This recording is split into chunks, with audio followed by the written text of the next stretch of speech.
দ্বিতীয় সেমিস্টারে এসে মাইনর কোর্সের বাংলার যা সিলেবাস হচ্ছে তার টাইটেল বাংলা সাহিত্যের ইতিহাস আধুনিক যুগ, অর্থাৎ বাংলা সাহিত্যের ইতিহাসের আধুনিক যুগের পার্টটা স্পেশালি আমাদের এখন এই দ্বিতীয় সেমিস্টারে মাইনর কোর্সে এসে পড়তে হচ্ছে। বোঝাতে পারলাম? তো ভিডিওটির শুরুতেই আমরা আমাদের পেইড নোটস সম্পর্কে আলোচনা করব। আমরা একটা হোয়াটসঅ্যাপ পিডিএফের মাধ্যমে পেইড নোটস প্রোভাইডেড করছি, যেখানে 100% কমনযোগ্য সম্পূর্ণ সিলেবাস থেকে বাছাই করা 6 নম্বরের এবং 10 নম্বরের প্রশ্ন এবং উত্তরগুলিকে আমরা প্রোভাইডেড করছি পিডিএফ আকারে। কি বললাম? পিডিএফ আকারে। হোয়াটসঅ্যাপে তোমরা পিডিএফ আকারে নোটসগুলো পেয়ে যাবে, যেখানে 35টার অধিক 6 নম্বরের এবং 10 নম্বরের প্রশ্ন এবং উত্তরকে আমরা রেখেছি। 35টার অধিক প্রশ্ন এবং উত্তর তোমরা এখানে পাবে। প্রশ্নগুলি 6 এবং 10 নম্বরের জন্য মোস্ট ইম্পর্টেন্ট।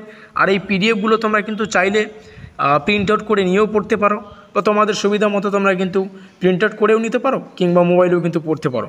যার ক্রয় মূল্য রাখা হয়েছে 269 রুপিস। এই 269 রুপিস পেমেন্ট করে কিন্তু তোমরা এই হোয়াটসঅ্যাপ পিডিএফ আকারে নোটসটা নিতে পারো।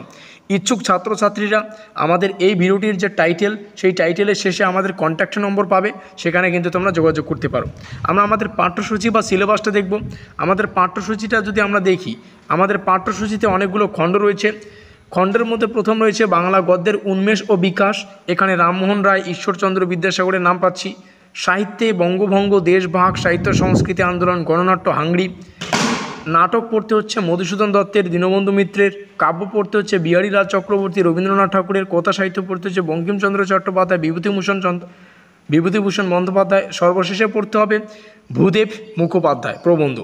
এই হচ্ছে আমাদের সম্পূর্ণ বিস্তারিত যে সিলেবাস, সেটা তোমাদের সামনে শেয়ার করলাম। এর আগেও আমরা সিলেবাস সম্পর্কে আলোচনা করছি, আর আজকে আমরা সিলেবাস সঙ্গে নোট সম্পর্কে আলোচনা করলাম। ইচ্ছুক ছাত্রছাত্রীরা শুরুতেই বলে দিচ্ছি, আমাদের এই ভিডিওটির টাইটেলে আমাদের কন্ট্যাক্ট নম্বর পাবে, সেখানে কিন্তু কন্ট্যাক্ট করে নেবে।